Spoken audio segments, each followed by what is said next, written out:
Welcome to 30/60. ముందుగా headlines చూద్దాం.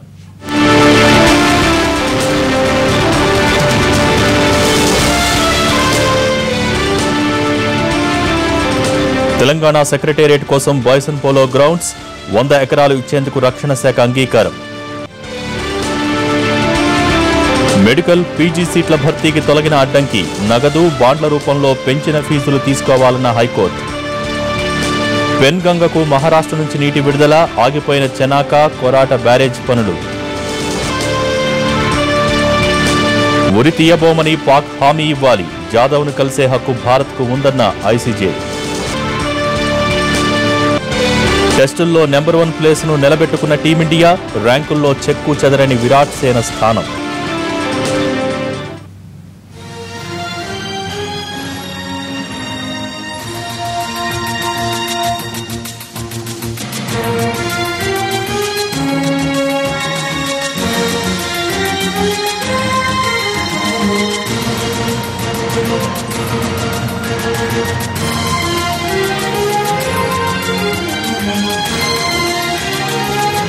నల్గొండలో జరిగిన దాడి ఘటనపై న్యాయ విచారణ జరిపించాలని అన్నారు కాంగ్రెస్ నేత జానారెడ్డి.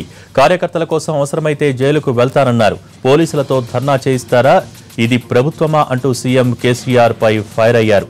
యువకులు ఆవేశంతో దూకటానికి సిద్ధంగా ఉన్నారని అన్నారు. కోమటిరెడ్డిపై జరిగిన దాడిని వివరించేందుకు సీఎం పిలిస్తే వెళ్తామని, పిలవకపోయినా పర్వాలేదని అన్నారు.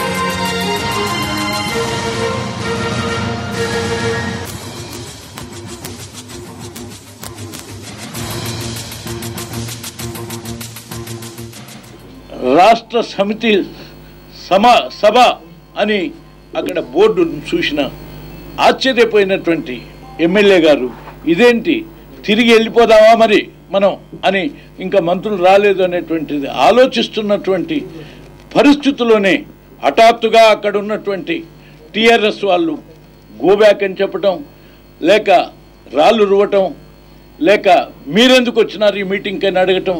అంటే ఇది ప్రభుత్వం యొక్క కార్యక్రమం మీటింగా? టీఆర్ఎస్ మీటింగ్ అయితే మేము ఎందుకు పోతాం? మేము పోవాల్సినటువంటి అవసరమే ఉంది. ఏమన్నా అర్థం ఉంటుందా అడగటానికి? అసలు పోలీసులు మధ్యలో అడుగుతున్నారు, అసలు ఆ మీటింగ్కు మీరెందుకు పోయినారు అని. అంటే పోలీసులు ఇది ప్రభుత్వం యొక్క మీటింగా? అసలు టీఆర్ఎస్ పార్టీ పెట్టుకున్న మీటింగా? ఈ ప్రభుత్వం తేల్చాలి, పోలీసులు కూడా తేల్చాల్సిన అవసరం ఉంది.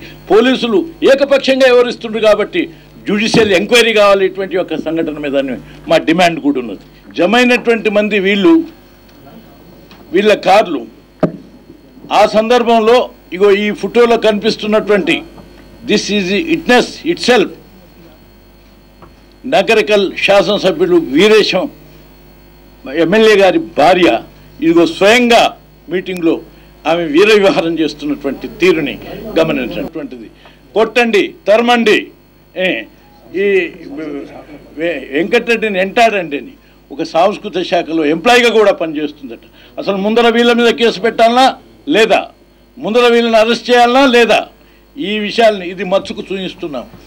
ఈ విషయం ఎప్పుడైతే వీళ్ళేదో కుట్రబండి ఉన్నట్టున్నది, మన అవమానపరిచేటట్టుకున్నదని భావించినటువంటి ఎమ్మెల్యే వారి అనుచరులందరూ పోదామనేటువంటి బయలుదేరుతున్న సందర్భంలో వెంటనే రాళ్ళు రువ్వటం, ఆ రాళ్ళు రువ్వేటువంటి క్రమంలో వీళ్ళు వెంటనే బయలుదేరుతున్నటువంటి సమయంలో అక్కడికి వచ్చున్నటువంటి వీళ్ళ కార్లు, ఈ మోటార్ సైకిల్ను అన్నిటినీ ధ్వంసం చేసినటువంటి విషయం మీరు ఫోటోలలో మీకు అందజేస్తారు, చూస్తారు. అక్కడే ఉన్న పోలీసు కనీసం శాసనసభ్యుడిని పరిరక్షించేటువంటి పరిస్థితుల్లో కాదు, అతని మీద రాళ్ళు పడుతుంటే కొడతారు, కొట్టకేం చేస్తారని వివరించినటువంటి తీరు చాలా జుగుప్సాకరంగా ఉన్నది, చాలా సిగ్గుచేటుగా ఉన్నది. పోలీసులు ఇట్లా జరగడం ఇది రైట్ కాదు. అంటే ఎవరికి బట్టి వాళ్ళు సరే మా చేతిలో పోలీసు ఉందో, లేకపోతే నా కులపరమైన డిఎస్పీలు వేసుకున్నానో, లేకపోతే ఎస్సీఎల్ నా మాట వింటున్నానో, ఇట్లా చేసుకుంటా పోతే ఇది చాలా చాలా మరి తీవ్ర పరిణామాలకు దారి చూస్తుంది. ఎస్, డైరెక్ట్గా హెచ్చరిస్తున్నాం. మేము ఊకోము, మేము అధికారంలో ఉంటే తప్పనిసరిగా వడ్డీతో సహా మూల్యం చెల్లించాల్సి వస్తుంది, ఈరోజు అడ్డగోలు వేయించాలని చెప్పి నేను మనం చేస్తున్నాను.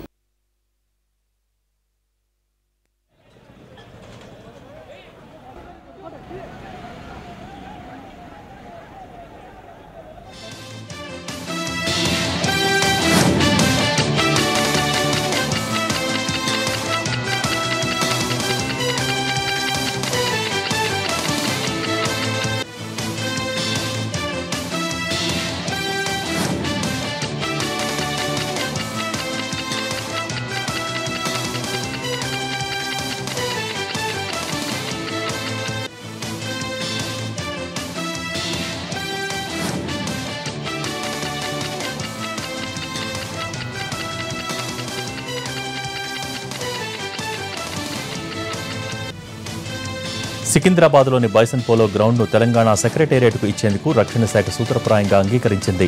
మొత్తం 100 ఎకరాలు ఇచ్చేందుకు ఆర్మీ అంగీకరించింది. రక్షణ శాఖ భూముల్లో ప్యారడైజ్ నుంచి షామీర్పేట ఓఆర్ఆర్ వరకు ఎక్స్ప్రెస్ హైవే నిర్మించనున్నారు. దీంతో పాటు ప్యారడైజ్ నుంచి బోయినపల్లి వరకు ఫ్లైఓవర్ నిర్మాణానికి అడ్డంకులు తొలగిపోయాయి. భూముల అప్పగింతకు సంబంధించిన ప్రక్రియ పూర్తయ్యేందుకు 3 నెలలు పట్టనుంది. 100 ఎకరాలు ఇచ్చినందుకు గాను ఆర్మీకి 1000 ఎకరాలను ఇవ్వనుంది తెలంగాణ సర్కార్. వికారాబాద్, వనపర్తిలో భూమిని చూపించింది. రేపు హైటెక్స్లో ఎస్ఐ నుంచి డీజీపీ వరకు పోలీసు అధికారులతో సీఎం కేసీఆర్ ప్రత్యేకంగా సమావేశం కానున్నారు. పోలీస్ శాఖకు పెద్దపీట వేస్తున్న టీ సర్కార్ ఎస్ఐ నుంచి డీజీ వరకు అధికారులతో సమావేశం కానుండటంతో ప్రాధాన్యత సంతరించుకుంది. సీఎం నేరుగా ప్రతి అధికారితో స్వయంగా మాట్లాడే అవకాశం ఉంది. ఇప్పటివరకు జరిగిన, ఇక ముందు జరగబోయే అన్ని విషయాలపై ఈ మీటింగ్లో చర్చించనున్నారు. పోలీస్ శాఖకు కావాల్సిన సదుపాయాలపై DGP Anurag Sharma power point presentation ఇవ్వనున్నారు. మిర్చి రైతుల ప్రయోజనాలు కాపాడటానికే గుంటూరు మార్కెట్ యార్డుకు సెలవులు రద్దు చేశామని అన్నారు పౌర సరఫరాల శాఖ మంత్రి ప్రతిపాటి. మిర్చి రైతులు అధైర్యపడాల్సిన అవసరం లేదని, వారు యార్డుకు తెచ్చిన సరుకును నిశ్చింతగా విక్రయించుకోవచ్చని అన్నారు. జగన్కు భయపడే సెలవులను రద్దు చేసినట్టు వైసీపీ ప్రచారం చేసుకోవడం సరికాదన్నారు. సిబ్బంది, రైతుల ఆరోగ్యాన్ని పరిరక్షించడానికి హెల్త్ డెస్క్, చల్లని మంచినీరు, మజ్జిగ, భోజనంతో పాటుగా విశ్రాంతి తీసుకునేందుకు వసతులు కూడా ఏర్పాటు చేశామన్నారు మంత్రి. అనంతపురం జిల్లాలో ఓ పెళ్లి బస్సు ప్రమాదానికి గురైంది. హంపాపురం, గొల్లపల్లి మధ్య పెళ్లి బస్సు బోల్తా పడింది. బస్సు ముందు టైరు పేలి అదుపు తప్పడంతో ప్రమాదం జరిగింది. ఈ ఘటనలో 12 మందికి గాయాలయ్యాయి. అదే సమయంలో అటుగా వెళ్తున్న మంత్రి పరిటాల సునీత తన కాన్వాయ్లో గాయపడ్డ వారిని ఆసుపత్రికి తరలించారు. ఆర్ఎంతో మాట్లాడి మిగిలిన వారి కోసం బస్సు ఏర్పాటు చేయించారు. Back to news. 3 రోజులుగా తెలుగు రాష్ట్రాలు మండిపోతున్నాయి. పల్లెలు, పట్టణాలు అనే తేడా లేకుండా ఎక్కడ చూసినా సూర్య ప్రతాపమే కనిపిస్తోంది. నడినెత్తున నిప్పుల వాన కురుస్తుండటంతో జనం బయటికి రావడానికి జంకుతున్నారు. ఉదయం 10 గంటలకే రోడ్లన్నీ నిర్మానుష్యంగా కనిపిస్తున్నాయి. ఎండ దెబ్బకు ఉపాధి హామీ పనులు కూడా ఉదయం, సాయంత్రం వేళల్లో మాత్రమే జరుగుతున్నాయి. మండుటెండలకు చెరువులు, బావులు, కుంటల్లోని నీరు ఇంకిపోయింది. దాంతో పలు గ్రామాల ప్రజలు తీవ్ర ఇబ్బందులు పడుతున్నారు. ఎండలకు భయపడి జనం బయటకు రాకపోవడంతో ఎప్పుడూ కిటకిటలాడే సెంటర్లు, రహదారులు బోసిపోయి కనిపిస్తున్నాయి. ఉదయం 10 గంటలకే రోడ్లపై జనసంచారం కనిపించడం లేదు. కొన్ని చోట్ల ఎండలు తక్కువగానే ఉన్నా ఉక్కపోత మాత్రం ప్రాణాలు తోడేస్తోంది. ఉత్తరాది నుంచి వస్తున్న వేడిగాలులు ఉక్కిరి బిక్కిరి చేసేస్తున్నాయి. ఎండ దెబ్బకు తట్టుకోలేక జనం ఇళ్లలోనే మగ్గిపోతున్నారు. అయితే మరో వారం పాటు ఎండ తీవ్రత ఎక్కువగానే ఉంటుందని చెబుతోంది వాతావరణ శాఖ. రుతుపవనాలు ప్రవేశిస్తేనే వాతావరణం చల్లబడే అవకాశం ఉందని అంటున్నారు. ఎండల తీవ్రతలో మూగజీవాలు చాలా ఇబ్బందులు పడుతున్నాయి. వన్యప్రాణులు నీటి కోసం అడవుల నుంచి జనావాసాల్లోకి వచ్చేస్తున్నాయి. ఈ ఎండల ప్రభావం పౌల్ట్రీ పరిశ్రమపై తీవ్రంగా పడుతోంది. కోళ్ల ఎదుగుదలలో భారీ తేడాలు రావడంతో చికెన్ ధరపై ప్రభావం చూపుతోంది. కరీంనగర్ జిల్లా పౌల్ట్రీకి పెట్టింది పేరు. కోళ్ల రైతులు దశాబ్దాలుగా తమ వ్యాపారం సాగిస్తున్నారు. ప్రస్తుతం ఎండల తీవ్రతతో కోళ్ల వ్యాపారం బాగా దెబ్బతింటోందని ఆవేదన వ్యక్తం చేస్తున్నారు కోళ్ల ఫారం యజమానులు. ఉష్ణోగ్రతలు ఎక్కువగా ఉండటంతో కోళ్ల ఎదుగుదలతో సమస్యలు వస్తూ వ్యాపారం సజావుగా సాగటం లేదని అంటున్నారు. ఎండల ప్రభావంతో పౌల్ట్రీలోని మాంసం, కోళ్ల ఎదుగుదల ఆగిపోయి అనారోగ్యంతో ప్రాణాలు కోల్పోతున్నాయి. దీంతో ఖర్చు పెరగడంతో పాటుగా నష్టం వాటిల్లుతోందని వాపోతున్నారు కోళ్ల పెంపకందారులు. అదే సందర్భంలో ప్రతిరోజు వేసవి తాపానికి వడదెబ్బకు గురై పదుల సంఖ్యలో కోళ్లు చనిపోతూ ఉండటంతో నష్టం మరింతగా ఉంటోందని అంటున్నారు. మరోవైపు గుడ్లను ఇచ్చే లేయర్ కోళ్ల పెంపకంలో కూడా నష్టాలే కనిపిస్తున్నాయి. ఉత్పత్తి 100 నుండి 60% పడిపోయిందని అంటున్నారు. అదే సందర్భంలో గుడ్ల ధరలు సైతం పడిపోవడంతో నష్టాలు తప్పటం లేదని అంటున్నారు పౌల్ట్రీ అధికారులు. ఏపీ మంత్రి నారాయణ కుమారుడు నిషిత్ నారాయణ యాక్సిడెంట్ కేసులో బెంజ్ కంపెనీ విచారణ ప్రారంభమైంది. జర్మనీ నుంచి నగరానికి చేరుకున్న 2 కంపెనీ ప్రతినిధులు కారు ప్రమాదం జరిగిన ప్రాంతాన్ని పరిశీలించారు. ప్రమాదానికి కారణాలను వారు పరిశీలించారు. ప్రమాదానికి గురైన కారును బెంజ్ షెడ్డుకు తరలించారు.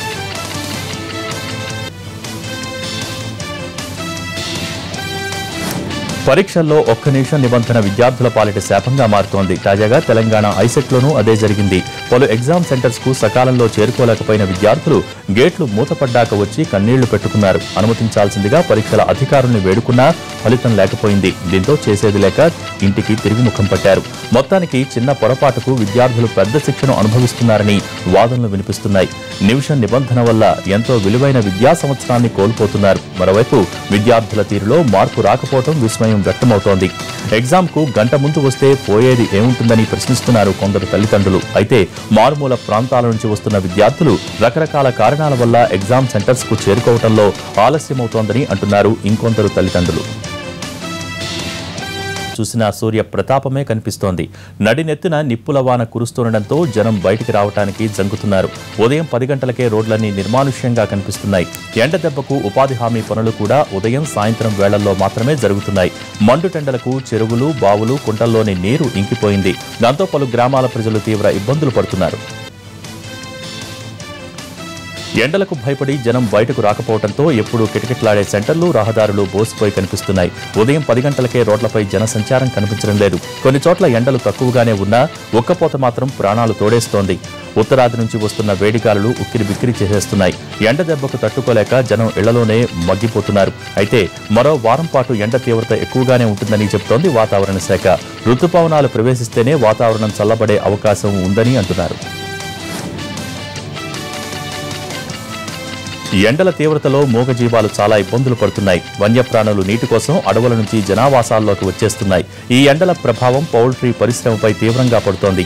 కోళ్ల ఎదుగుదలలో భారీ తేడాలు రావడంతో చికెన్ ధరపై ప్రభావం చూపుతోంది. కరీంనగర్ జిల్లా పౌల్ట్రీకి పెట్టింది పేరు.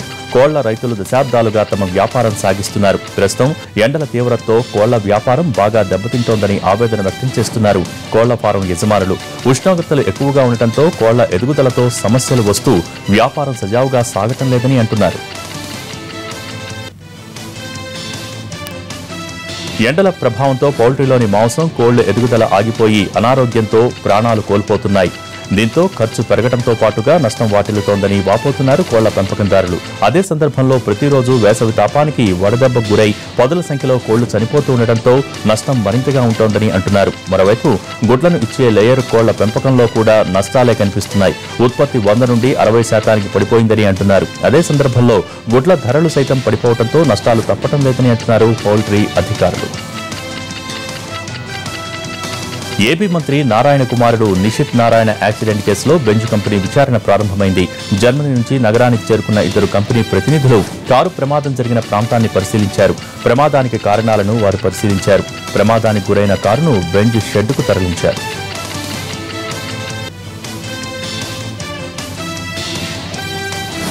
పరీక్షల్లో ఒక్క నిమిషం నిబంధన విద్యార్థుల పాలిట శాపంగా మారుతోంది. తాజాగా తెలంగాణ ఐసెట్లోనూ అదే జరిగింది. పలు ఎగ్జామ్ సెంటర్స్ కు సకాలంలో చేరుకోలేకపోయిన విద్యార్థులు గేట్లు మూతపడ్డాక వచ్చి కన్నీళ్లు పెట్టుకున్నారు. అనుమతించాల్సిందిగా పరీక్షల అధికారుల్ని వేడుకున్నా ఫలితం లేకపోయింది. దీంతో చేసేది లేక ఇంటికి తిరిగి ముఖం పట్టారు.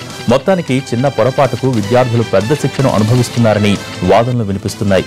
నిమిషం నిబంధన వల్ల ఎంతో విలువైన విద్యా సంవత్సరాన్ని కోల్పోతున్నారు. మరోవైపు విద్యార్థుల తీరులో మార్పు రాకపోవడం విస్మయం వ్యక్తమవుతోంది. ఎగ్జామ్ కు గంట ముందు వస్తే పోయేది ఏముంటుందని ప్రశ్నిస్తున్నారు కొందరు తల్లిదండ్రులు. అయితే మారుమూల ప్రాంతాల నుంచి వస్తున్న విద్యార్థులు రకరకాల కారణాల వల్ల ఎగ్జామ్ సెంటర్స్ కు చేరుకోవడంలో ఆలస్యమవుతోందని అంటున్నారు ఇంకొందరు తల్లిదండ్రులు. శంషాబాద్ ఇంటర్నేషనల్ ఎయిర్పోర్ట్లో మద్యం మాఫియా గుట్టు రట్టయింది. ఎయిర్పోర్ట్లో డ్యూటీ ఫ్రీ షాపులపై ఎక్సైజ్ అధికారుల దాడులు చేయడంతో మద్యం మాఫియా వెలుగు చూసింది. డ్యూటీ ఫ్రీ షాపుల నుంచి మద్యాన్ని కొని ప్రైవేట్ మార్కెట్లో వీఐపీలకు విక్రయిస్తున్న 6 కస్టమ్స్ అధికారుల్ని అరెస్ట్ చేశారు. 266 బాటిళ్ల విదేశీ మద్యాన్ని సీజ్ చేశారు. హైదరాబాద్తో పాటు ఆంధ్రాలోనూ ఈ మద్యాన్ని అమ్ముతున్నట్టు గుర్తించారు. యాదాద్రి జిల్లా పొల్లర్లకు చెందిన నరేష్ అదృశ్యంపై విచారణ జరిపిన హైకోర్టు జూన్ 1లోగా అతని జాడ కనిపెట్టి హాజరుపరచాలని డీజీపీని ఆదేశించింది. లేదంటే రిపోర్ట్ ఫైల్ చేయాలంది. నరేష్ ను వెతికే బాధ్యత ప్రత్యేక అధికారికి అప్పగించాలని డీజీపీని ఆదేశించింది. స్వాతి తండ్రిని అన్ని కోణాల్లో విచారించారా అని కోర్టు ప్రశ్నించింది. నరేష్ మిస్సింగ్ వెనుక స్వాతి తండ్రి ప్రమేయం ఉందన్న కోణంలోనూ పోలీసులు విచారిస్తున్నారని అన్నారు ప్రభుత్వ లాయర్ శరత్. 2 సార్లు స్వాతి ఆత్మహత్యాయత్నానికి ప్రయత్నిస్తే ఆమెను తండ్రి ఒంటరిగా ఎలా వదిలేశారని ప్రశ్నించింది హైకోర్టు. ఎగువ ప్రాంతంలో నీటిని విడుదల చేయడంతో పెన్గంగపై నిర్మిస్తున్న కోరాట చనాక బ్యారేజ్ పనులు అర్థాంతరంగా ఆగిపోయాయి. మహారాష్ట్ర అధికారులు అర్ధరాత్రి దాటాక నీటిని వదలటంతో బ్యారేజీలో పనిచేసే ప్రాంతంలో మొత్తం నీరు చేరిపోయింది. ఇన్ని రోజులు ఊపు మీద సాగిన పనులకు బ్రేక్ పడింది. విశాఖ స్టీల్ ప్లాంట్లో ఉద్యోగాలైనా ఇవ్వండి లేక మమ్మల్ని ఉరితీయండి అంటూ ఆందోళన వ్యక్తం చేస్తున్నారు విశాఖ ఉక్కు భూ నిర్వాసితులు. జీవీఎంసీ గాంధీ విగ్రహం వద్ద భిక్షాటన నిర్వహించిన నిర్వాసితులు స్టీల్ ప్లాంట్ ఏర్పాటుకు తమ వద్ద స్థలాలు తీసుకుని 3 దశాబ్దాలు దాటినా ఇంకా పూర్తి స్థాయిలో ఉద్యోగాలు ఇవ్వలేదని ఆవేదన వ్యక్తం చేశారు. కరీంనగర్ జమ్మికుంటలో కాంగ్రెస్ నేతల ఆధ్వర్యంలో స్థానిక మహిళలు నీళ్ల కోసం ఆందోళనకు దిగారు. 15-20 రోజులకు ఓసారి కూడా నీటిని విడుదల చేయకుండా బిల్లు మాత్రం వసూలు చేస్తున్నారని ఆరోపించారు మహిళలు. కనీసం ట్యాంకర్ల ద్వారా కూడా నీరు తీసుకురావట్లేదని ఆవేదన వ్యక్తం చేశారు. వార్డు మెంబర్లు నీటిని వారి అవసరాలకు వాడుకుంటున్నారని, తమ పరిస్థితి పట్టించుకోవట్లేదని వాపోతున్నారు. 2 రోజులకు ఓసారి నీటిని సరఫరా చేయాలంటూ డిమాండ్ చేస్తున్నారు నేతలు. చిత్తూరు జిల్లా మదనపల్లిలో వేసవి తాపంతో పాటు నీటి సమస్యతో బాధపడుతున్నారు ప్రజలు. మున్సిపల్ అధికారులు నీటి కొనుగోలు పేరుతో లక్షల రూపాయలకు పైగా దోచుకుంటూ తాగునీటిని సక్రమంగా సరఫరా చేయటం లేదని అంటున్నారు గ్రామస్తులు. గత సంవత్సరం భారీ వర్షాలకు భూగర్భ జలాలు వృద్ధి చెందడంతో నీటిని సజావుగా సరఫరా చేశారు. దీంతో ట్యాంకర్ల యజమానులకు వారికి సహకరించే అధికారుల ఆదాయానికి గండిపడింది.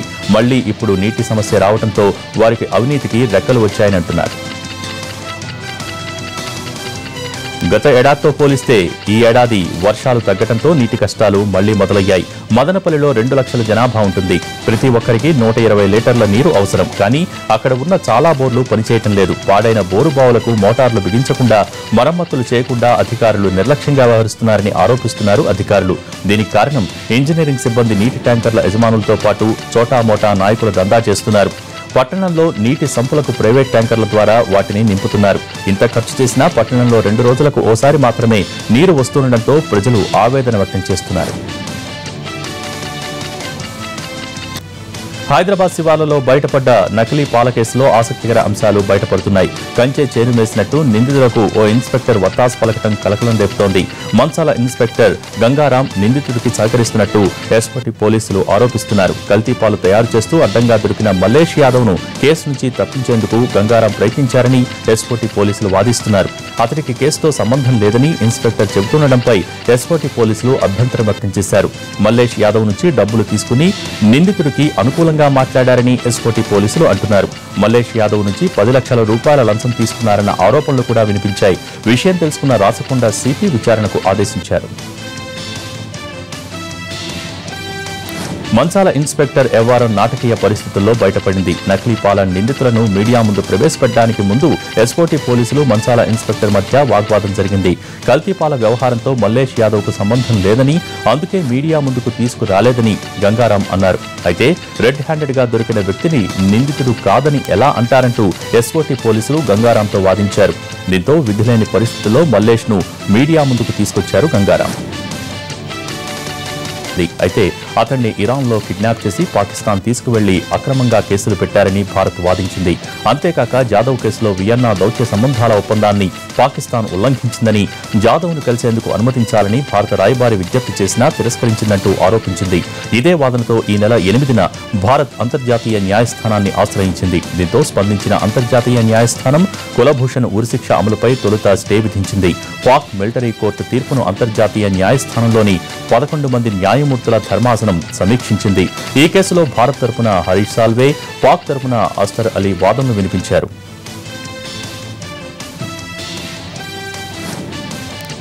విదేశీ పౌరుని అరెస్ట్ చేసిన సమయంలో కాన్సల్ జనరల్కు అతన్ని కలిసేందుకు అవకాశం కల్పించాలని వియన్నా ఒప్పందం చెబుతోంది. కానీ పాక్ మాత్రం ఈ కేసులో జాదవ్కు అసలు కౌన్సిలర్ యాక్సెస్ కల్పించలేదు. దాన్ని కూడా భారత్ ప్రస్తావించింది. వియన్నా ఒప్పందాన్ని పాక్ ఉల్లంఘించిందని చెప్పింది. భారత్, పాక్ రెండు దేశాలు వియన్నా ఒప్పందానికి కట్టుబడి ఉండాలని తేల్చి చెప్పారు జడ్జి రోనీ అబ్రహం. అలాగే జాదవ్ను ఉరితీయబోమని పాకిస్తాన్ హామీ ఇవ్వాలని చెప్పారు. ఐసీజే తీర్పుతో పాకిస్తాన్కు గట్టి ఎదురుదెబ్బ తగిలినట్టే. ఈ కేసులో భారత్ పాక్షిక విజయం సాధించింది. 18 ఏళ్ల తర్వాత మరోసారి అంతర్జాతీయ న్యాయస్థానంలో పాకిస్తాన్ మీద భారత్ పైచేయి సాధించింది. కుల్భూషణ్ జాదవ్ కేసులో అంతర్జాతీయ న్యాయస్థానం నిర్ణయాన్ని స్వాగతించింది భారత్. తుది తీర్పు కూడా మనకు అనుకూలంగా ఉంటుందన్న ఆశాభావాన్ని వ్యక్తం చేశారు భారత అటార్నీ జనరల్ ముకుల్ రోహ్టగి. మరోవైపు అంతర్జాతీయ కోర్టు నిర్ణయంతో దేశవ్యాప్తంగా సంబరాలు మొదలయ్యాయి. పలు నగరాల్లో టపాసులు పేల్చి తమ ఆనందాన్ని వ్యక్తం చేశారు.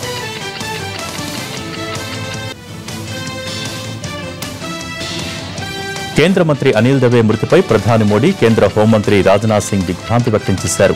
దవే ఇక లేరనే వార్త వ్యక్తిగతంగా తనను ఎంతో వేదనకు గురిచేస్తోందని అన్నారు. ఢిల్లీలోని ఆయన స్వగృహంలో భౌతికాయాన్ని సందర్శించి నివాళి అర్పించారు. ఇప్పటికే దవే మృతికి నివాళిగా జెండా అవతరణ చేయాలని కేంద్ర ప్రభుత్వం నిర్ణయించింది. ఢిల్లీ సహా దేశవ్యాప్తంగా అన్ని రాష్ట్ర రాజధానుల్లోని ప్రభుత్వ కార్యాలయాలపై ఉన్న జాతీయ జెండాలను అవతరణ చేయనున్నారు. మరోవైపు మధ్యప్రదేశ్లో 2 రోజుల పాటు సంతాప దినాలు ప్రకటించారు. మహారాష్ట్రలోని అంబర్నాథ్లో అదుపు తప్పిన లారీ బీభత్సం సృష్టించింది. అతివేగంతో ఓ ఆటోను ఢీకొట్టడంతో ఆటోలోని వారు అక్కడికక్కడే ప్రాణాలు విడిచారు. ఒక్కరు మాత్రం త్రుటిలో ప్రాణాపాయం నుంచి తప్పించుకోగలిగారు. అంబర్నాథ్ ప్రాంతంలో ఓ రోడ్డులో ముందు ఆటో వెళ్తోంది. ఆ వెనుకే లారీ వేగంగా దూసుకొచ్చింది. క్షణాల్లోనే యాక్సిడెంట్ జరిగిపోయింది. కళ్లు మూసి తెరిచేలోపే లారీ కంటికి కనిపించినంత దూరం వెళ్లిపోయింది. ఆటోను ఢీకొట్టిన లారీ డ్రైవర్ కనీసం ఆపకుండా పారిపోయాడు.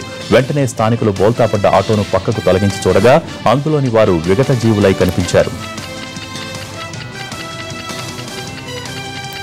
భారత అమ్ముల పొదిలో మరో ఆయుధం చేరింది. శత్రువుల పాలిట సింహ స్వప్నం లాంటి శతఘ్నులు మన సైన్యానికి అందాయి. 3 దశాబ్దాల క్రితం బోఫోర్స్ తుపాకులు కొనుగోలు చేసిన భారత్ మరింత ఆధునికీకరించిన ఆయుధాలను ఇప్పుడు దిగుమతి చేసుకుంది.